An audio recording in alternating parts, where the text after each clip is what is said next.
Mods, crush his skull, thank you. That thumbnail is not clickbait. That 10K true damage is actually real. It came from this Reddit post. And it's not just this post either.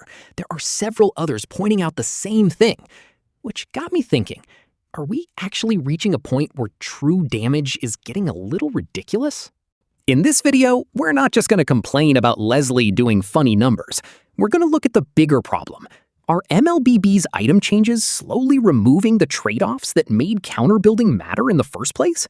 Let's dive in. In every functional MOBA on Earth, there is an unwritten social contract between players. If you play a squishy damage dealer, you generally sacrifice durability for damage. If you play a tank, you sacrifice damage to become harder to kill. Physical damage gets answered with physical defense.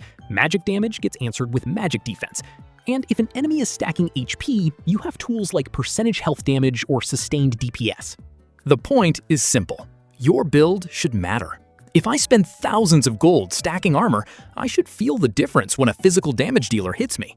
And if the enemy wants to kill me anyway, they should have to make some kind of investment or adaptation to do it. But true damage throws a very interesting wrench into that system. True damage is basically damage that doesn't give a shit about your armor. True damage ignores all armor entirely. It bypasses your defense stats, ignores flat damage reduction, and lands as pure, unmitigated white numbers straight onto your health bar. True damage has the same relationship with armor that I have with my responsibilities. It simply doesn't acknowledge them. You can put on a bulletproof vest, riot gear, a medieval suit of armor, your mom's curtains. True damage is still going straight to the HP bar. To understand why this is broken, we have to look at MOBA game design basics.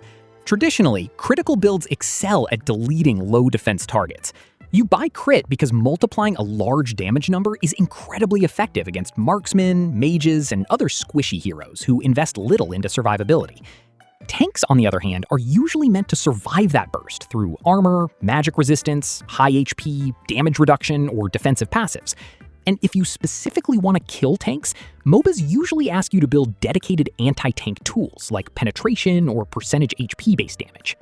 Anti-tank items like Demon Hunter Sword and Malefic Roar are designed to help you deal with durable targets, but they do it differently. Demon Hunter Sword shreds high HP targets through repeated attacks, while Malefic Roar cuts through their physical defenses. Different problems, different solutions. That's the trade-off. But true damage is different. Because if your damage completely bypasses the defensive stat your opponent spent gold building, what exactly are they supposed to build?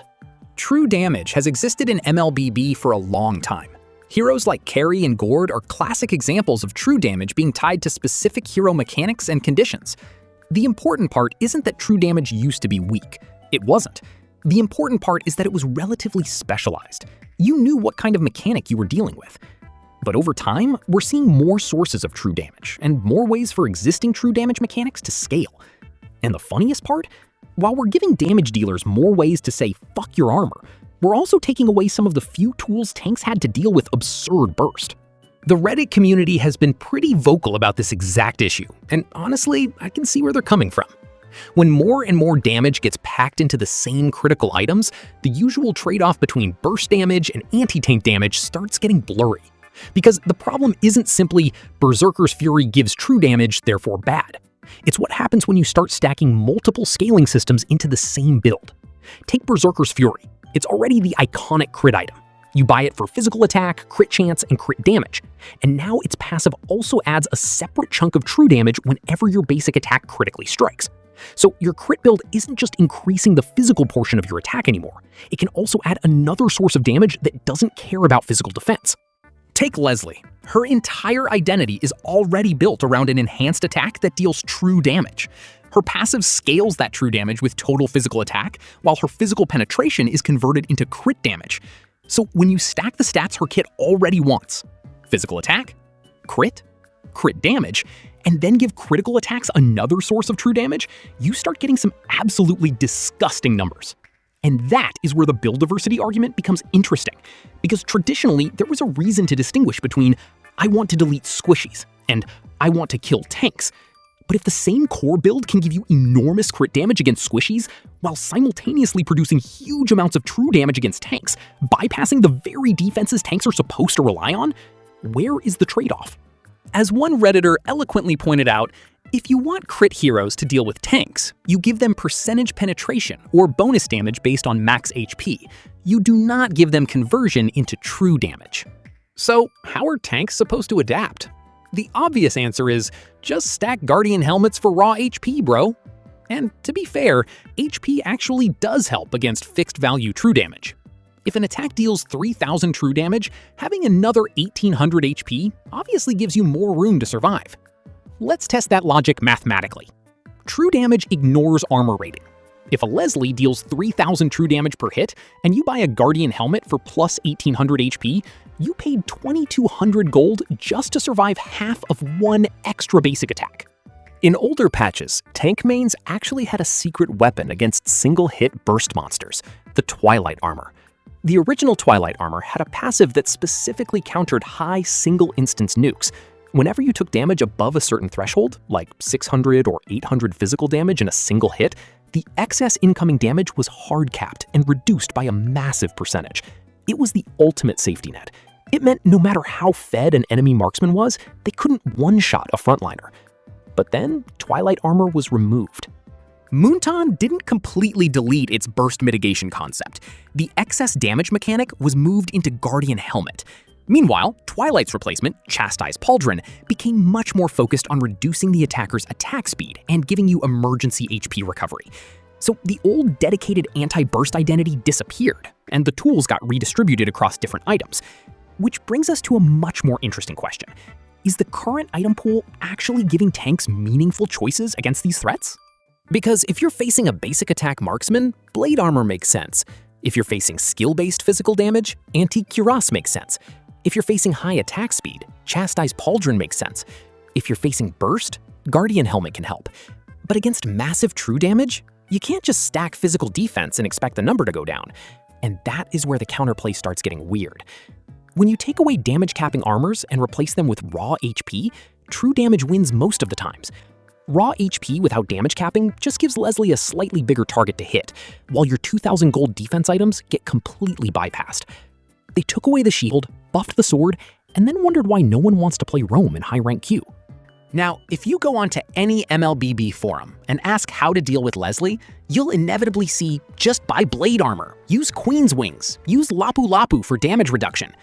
But a legend on Reddit actually went into hero training, recorded damage logs, and tested every single one of these claims. And the results proved that almost half the player base was living in the dark. Let's bust the myths one by one. Myth number 1. Blade Armor and damage reduction skills counter true damage. People think because it reduces critical damage by 20%, it reduces Lesley snipes. The tester proved that Lesley deals the exact same 525 true damage to a bot with Blade Armor as she does to a bot without it. Why? Because true damage ignores damage reduction passives entirely. What about skills like Lapu Lapu's enhanced second skill or Queen's Wings? Tested against turret true damage and hero true damage, 0 reduction. Flat damage reduction, percentage reduction, and physical armor do not touch true damage. Here is where it gets interesting.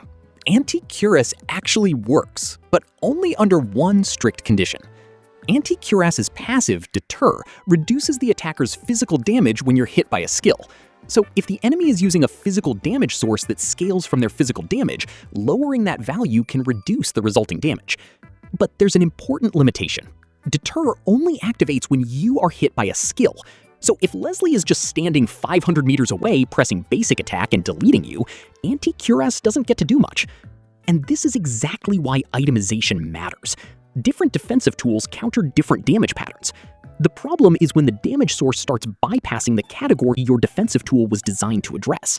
So what does work against true damage? According to empirical testing, only these things can save you. 1. Massive HP stacking. Heroes like Hylos or Beleric stacking raw HP items, Guardian Helmet, Cursed Helmet, Oracle. You aren't mitigating the damage, you're simply giving the damage a bigger HP bar to chew through. It's not armor, it's a bigger sandwich. 2. Guardian Helmet's passive. It rapidly regenerates HP after taking massive single-instance hits. 3. Shields. Shields can also absorb true damage before it reaches your actual HP in situations where the shield is allowed to interact with that damage. So again, you're not reducing the true damage, you're simply putting something else in front of your HP bar. 4. Chastise Pauldron. The new item that replaced Twilight Armor gives you 900 HP, slows down enemy attack speed, and triggers emergency plus 20% max HP recovery when you drop below 30% health. It's especially effective against continuous true damage shredders like Carry. Huge shout out to the Reddit community for doing the math so the rest of us don't have to keep blindly buying blade armor against true damage. Simplifying items doesn't make a MOBA better. It reduces build variety, punishes counterplay, and makes draft phases feel predetermined. Moonton doesn't need to keep merging stats into existing items. Of course, tanks shouldn't be immortal. If you build 15,000 HP and 300 physical defense, there should still be ways for the enemy to kill you. The problem is how many different systems are being stacked together. When several mechanics overlap in one build, the traditional counter-building system starts to lose some of its meaning. Because, ask yourself, if the same build is effective against both a 2,000 HP marksman and a 12,000 HP tank, where is the trade-off? A healthy item system shouldn't necessarily make tanks immortal, but it also shouldn't make their defensive choices feel irrelevant. If I buy physical defense, I should get meaningful value against physical damage. If I buy anti-crit, it should matter against critical physical damage. If I buy HP, it should give me meaningful survivability. And if a hero can bypass all three with the same core build, then maybe the issue isn't that the tank needs another 500 HP. Maybe the issue is the relationship between damage scaling and defensive counterplay. So, is true damage broken? Honestly, I don't think the answer is simply yes. True damage itself isn't the problem. The problem is when true damage becomes another layer on top of an already fully optimized damage build. If you're a tank main, buy your armor, say your prayers, and when Lesley starts charging her passive, run. Because apparently the safest armor in the Land of Dawn is being somewhere else. See you in the next one. No! No! No!